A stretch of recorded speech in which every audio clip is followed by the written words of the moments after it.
Hi, I'm Monica Neubauer, and I'm a speaker and a real estate professional, and I speak largely in the real estate industry. And I want to comment on all of the media, all the noise that's going on out there about what's happening in the real estate industry. I am going to talk primarily today to the consumer and secondarily to the real estate agent because I speak to a lot of real estate agents. So I know a lot of you are with me on social like that. So let's start with a presumption that due to research we've seen in the past, that about 90% of people like working with a real estate agent and prefer to use a real estate agent. So let's just start with that statistic, okay? That most people have been very glad to work with an agent and they've had a good experience. Now, I do not want to deny anybody's opinion that they've had a bad experience. I know those are real too. So I want to tell you a few things about what's going on and help you understand how we can move forward in this together. Clarify a few things that I've noticed that are not correct and improve communication. That's one of my missions in my life is to improve communication. So let's start talking about this.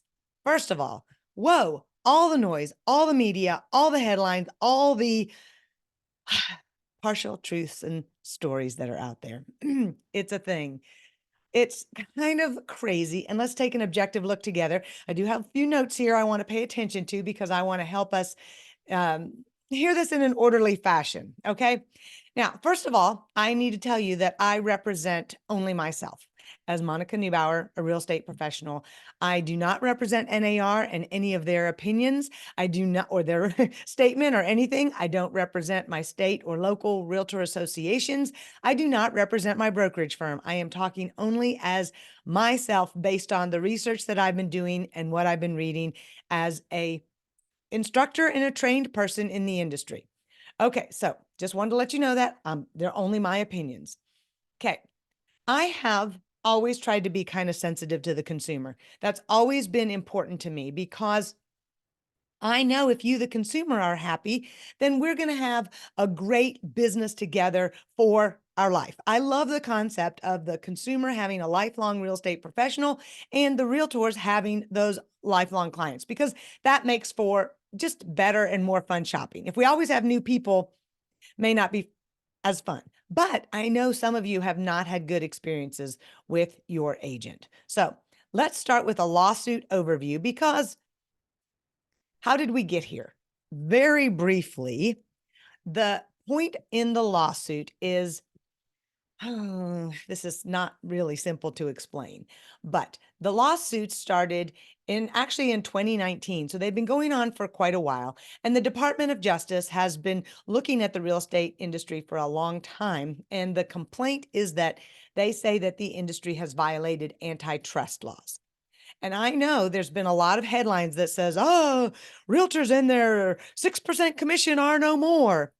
Well, you know what? I've been in this business 21 years and real estate fees, and that's what I'm going to call them from now on. I'm not going to call them commission.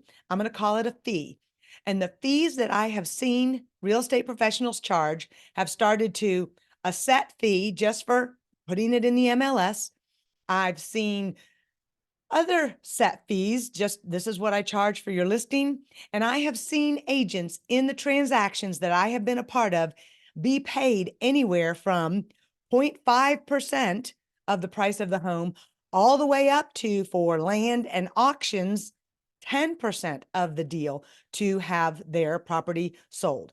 Okay, so I've seen all kinds of prices. So I can tell you that for a fact, your real estate fees are negotiable, and I've seen it. Now, with that being said, I understand that a lot of the public has not felt that that has been the case and has perhaps not been aware that you could negotiate on the fees. I'm not going to revisit that. I'm just going to move forward. Okay. Now, that doesn't mean there are not agents who say, this is what I do and this is what I charge. Some agents are not negotiable on what they charge. And guess what? They can do that. That's their business model. So if in the past you have felt like you were not able to negotiate, did you only talk to one real estate professional or did you talk to two or three? Because I would love to see the public hire the real estate agent that they feel like they have the best relationship with. And if you felt like the first real estate agent you invited to talk to you was not really listening to you, then interview more agents. Because I've been in this industry a long time and I know there are a whole lot of really good agents. I don't know what they all charge. I don't care what they charge. But I know that you, the consumer, can have a good conversation with an agent. And if you are well served and have been well taken care of, generally you're going to feel like it was worth paying for. Whether you agree on the specific amount or not, we're not going to get there. But what I want to reassure you about is those good agents, the agents who care about you and who have the skills to help you sell your house well or buy the house you want, those agents spend a lot of time and a lot of energy working for you. And you know what? Some of them do a pretty lousy job letting you know what all they do. Okay. So most of the public does not have a good understanding of how many hours go into a transaction most of the time. Now, some of the frustration here, I think, comes from people having had agents who haven't spent a lot of time with them. And in recent years, houses were selling very quickly, and people felt like, wow, I paid a lot of money for that. And did I get value? That's a fair conversation. Okay. But I want you to know that uh, agents in general who are trying to really do the best job will be spending a lot of time with you, getting your house ready for market, helping you price it, helping you market it. Maybe they're showing the house to buyers. Maybe they're communicating with buyers agents, all of that. Okay. So, all right. If you interviewed more than one agent and started asking them, what do they charge and what do they do for that money? You're going to find different models, different opportunities, especially moving forward now. All of this has created so much conversation in the industry. And one of the things that has become so important for agents to do is to do a better job of showing the public what they do. And myself and many other instructors and speakers are training buyers to do that better, and listing agents, training buyers agents and listing agents to do that better. Again, I'm not going to talk about where we've been. I'm going to move forward on this. So, and I do have a little book for buyers and sellers coming out in the near future. So you can watch for that to help train you how to ask better questions of your agent. All right. So I want to talk about great service and what you pay for it. Okay. Think about the various levels of service that you have gotten in your life. When you've had really great service and you have paid a little bit more money for it, generally you're glad that that person did their job well. Okay. But I understand that sometimes you haven't felt like you've gotten that great service and yet they had the same level of pay.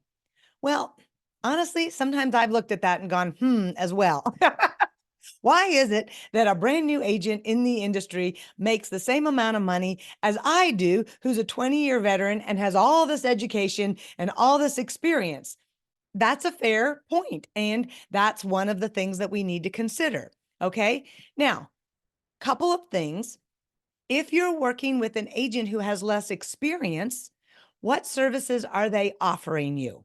And what experience are they offering you? Maybe if they're less experienced, great. See what you want to pay them. Negotiate with them over what you think is fair. And maybe they have a mentor. What else is going on in the transaction? And then if your agent is highly skilled, they're going to ask you for a higher fee because they're good at their job. But it is on us to show you what we do.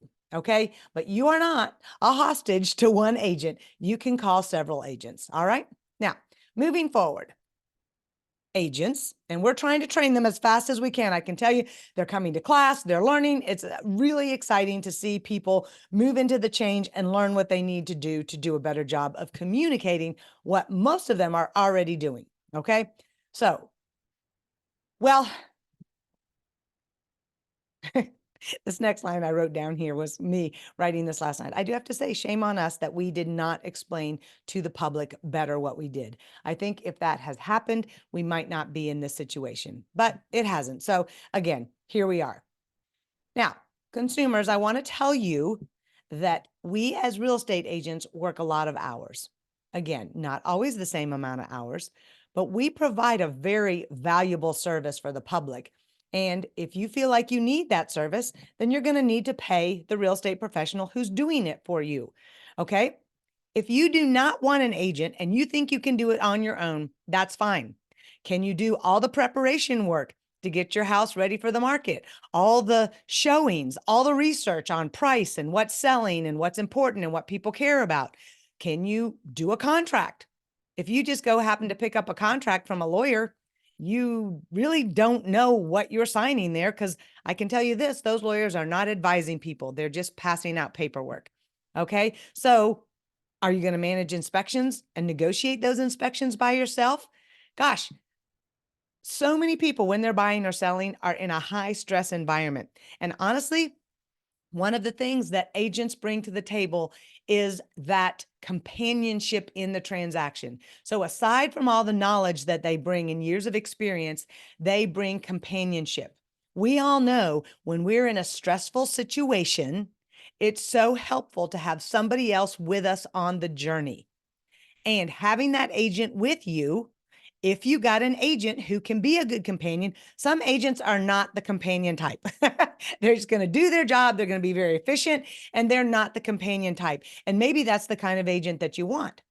Maybe you want the kind of agent who is more of a companion and is available to chat with you and walk you through some of those stressful times and, just be available to chat. These are different gifts that different personalities want to have in their business model. Again, what do you need in an agent? And does that agent provide that for you? So all those things I just listed, if you want to do all of that yourself and you think you know enough about septic tanks and HOAs and all of these kinds of things that we have learned over the years, flood zones, elevation certificates, there's a lot working with lenders, and problems come up all the time. So I will say that I believe some of the consumers know how to do this. They have a lot of experience and they can probably do a pretty good job.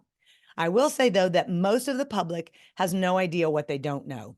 Okay. So I still encourage you to get a good agent to help you. Now, there are middle roads in this. Agents can do many more varied tasks than maybe even some of them realized. So if you bring an agent into the situation late in your search, you can negotiate what you need them to do for you. Maybe you didn't bring them in at the beginning, but now you realize, oh my gosh, I don't know what I don't know, and I need to have that agent. Where are you in the process? You can talk to them about that. And I also think that what we're going to see moving forward sometimes will be a consultation role. I think as this becomes more defined, you are going to see less free services from agents, because now there's a lot of free consultations. People show properties with no promise of getting paid. I think the consumer is going to see less of those. And if you want an agent to do one service for you, they may charge you a fee for that. So you as consumers, if you don't want to hire them for the whole process, what do you want to hire them for? And please expect them to not be doing that for free. Okay. If there's going to be a shift a little bit, there's going to be a shift a lot. So, all right. One of the things that I want the public to understand moving forward that the news media has not shared correctly is basically, hey, get your agent for no fees. I really have no idea what they're talking about. Okay. And I've got another strange one. If you want an agent, you need to pay for them. But here's what's going to happen. This is one of the major changes and part of where the lawsuits originated. There is, and this has provided a very open marketplace. So I don't disagree with this, but I see where the lawsuits have come from. With the National Association of Realtors owning or participating in the ownership of many of the multiple listing services, there has been guidelines to encourage listing brokers to cooperate cooperation and compensation are different things. We as agents need to cooperate with other real estate agents. And it has been the situation where there have been guidelines that encouraged the listing agents to offer out of what they negotiated with a seller, part of the amount of money that they are paid, to share that with a buyer's agent who is doing all the work of qualifying the buyer, managing the inspections, working with the lender. The buyer's agent is doing a lot of work on the buyer side, and the listing agent is doing the work representing the seller, and they are representing each party. So this has been a way that people have been paid. Now, for good or for ill, again, I'm not going to discuss the merits of it. I'm just letting you know where we got to and where we're moving forward.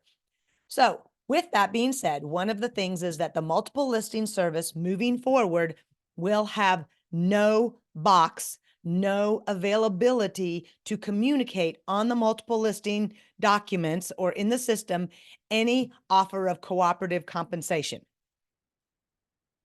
Okay, with that being said, I think sellers need to consider their position as to if they are willing to still potentially, keywords here, participate in the payment of a buyer's agent.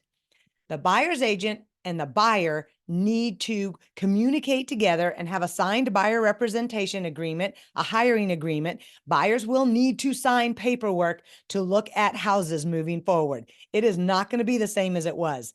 Buyers will have to sign some kind of an agreement, whether it's a long-time agreement that you're committing together or whether it's a one-time showing agreement. I'm not sure what that's going to look like, but buyers need to sign agreements, understanding what the payment is for the services they're hiring that agent to do. Okay. We're still working out the details with that.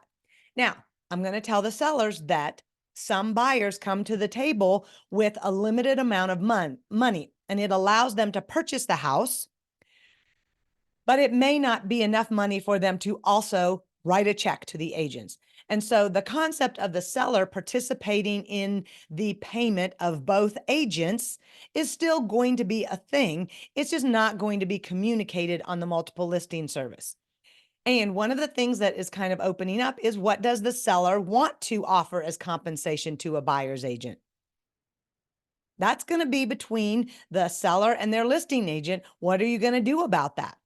And even if we see a seller literally saying to the other agent that they are offering no compensation, they are not willing to offer compensation to a buyer's agent, well, the buyer and their agent may still bring an offer that has terms in it that reflect the participation of the seller in the payment of the buyer's agent. I hope I'm saying this clearly, because again, not every buyer is going to have the money to pay out of pocket for their agent. And so we're going to see that potentially negotiated in the whole of the fee that is, the whole of the offer that's being brought to the seller and being negotiated. So again, not every buyer can write a check. So we're still going to see that negotiated in offers a lot of times. Okay.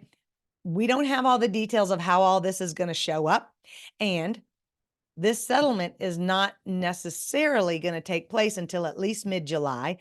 And it's also not necessarily, may not be the final settlement. So it may not be July, and it may not be the final settlement. So we still kind of have to see what comes down as far as the guidelines that we as real estate professionals can follow in the industry. Okay. Until it's settled, that field will still be in the multiple listing. And so your agents are still talking about that. And I think what we're talking about is going to move forward. But for now, that box is still there if you, as a seller, are willing to offer some compensation towards the payment of the buyer's agent. Okay. All right. Let's see. Okay. This is getting kind of long, so I'm going to start wrapping it up. One of the other headlines that we've seen is home prices are going to drop. I think somebody even said 30%. What? What? That one was like, I'm not sure where you got that information. The price of homes is based on supply and demand and not based on the agent's fee. And honestly, when the agent's fee, when that's in the price of a house, there's going to be a factor relating to appraisals where that fee that is paid or not is going to relate to other concessions. That's complicated, but know that even if you pull out the agent's fees, the price is still going to be contingent on comps when other people did pay an agent. So that's not just a set thing there. So And to say that prices are going to drop is to suggest that sellers don't still want to make the most money that they can make. So that was a strange headline. Not quite sure about that. Okay. So please don't assume that the prices are going to go down. If there is fluctuation, it is because the interest rates are still fairly high, and some people still don't want to give up their low interest rates that they've had from before. So will that whole situation of paying agents or not have an effect on the price? I can't know for sure. I think, though, if it has any effect, it will be a minor effect. The other effects are more the election, the interest rate, new construction, so many of the other things that we have still been looking at for the last, well, gosh, for forever, but the last few years. Okay, so there are very many unintended consequences in this, and we are not sure what all of them are going to be. We don't know. Okay. I spend a lot of time thinking about this, but so I'm trying to get ahead of some things, which I'm not sharing a lot of those now, but we'll see. Okay. So here's a few takeaways to kind of summarize what I've been saying. Customers and agents must have a good, healthy consultation together before they start working together. It's not going to be okay anymore to just run off and show houses to people without having that consultation, because that's where we're going to be forming our opinions of each other. Do we want to work together, and are we committing to work together? What services are going to be performed, and what is the fee? We have to have all of that done in a consultation, and it's going to take some time. Okay. I mean, it's not going to be just a 20-minute conversation. This is kind of lengthy. All right. We also want to recognize that the public and the agents are kind of figuring this out together. We do not by any means have all the answers. And this is kind of opening up for new business ideas and new business models. And so we'll see what some people come up with. There's not going to be one new path to follow. That was what was accused of before, that there was only one path and people wanted more paths. So there's going to be more paths, and there's going to be more for all of us to learn. Okay. Please also don't believe everything you hear in the media. I am so grateful to hear from some of the agents I know that their clients are calling them and talking to them about this and asking questions. So I would say to the agents, don't be afraid of those calls. People want to be educated and they want to understand what's really going on. We all know that the media is inflammatory. They've been successful at that. Okay. They have inflamed the situation. So let's have conversations together that are transparent and that are open, and learn together. We're going to be going on this road together. So please do some research, learn, the answers, and any further solutions here are going to be months and even years in all of us even understanding what we're doing and what we want as consumers and as agents. So please, please give grace to each other. Let's not go into situations dogmatically or extreme. Let's go into situations with open minds, considering what do I need and what will it cost. And the same, I'm telling agents the same thing. If they meet with sellers who are not willing to pay them, or buyers who are not willing to talk about the compensation, they're going to need to walk away sooner than they might have in the past. So that's going to be something we'll see. So also, I want to let you know that we in the industry do not have all the forms that we need. The forms that we've been given, we are not lawyers. And so we cannot just randomly write up forms and add things. We have to do that at the consultation of our brokerages and our local associations and lawyers in our state. Okay. And so we don't have all the forms that we need to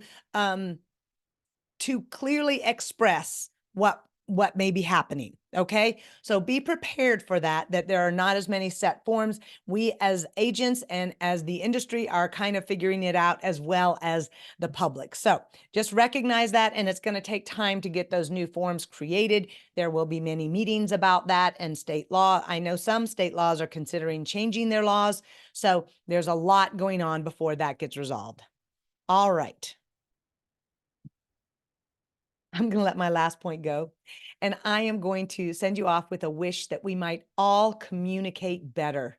Please meet face to face or on Zoom and have lengthy conversations where we are listening more than we're talking. And as Stephen Covey used to say in his book, I mean, he's passed away, but it still says in his book, The 7 Secrets of Highly Effective People, is seek first to understand. Let's learn about this together and look for a win-win for all of us. All right. I wish you well. Good luck. We're all in this together, actually.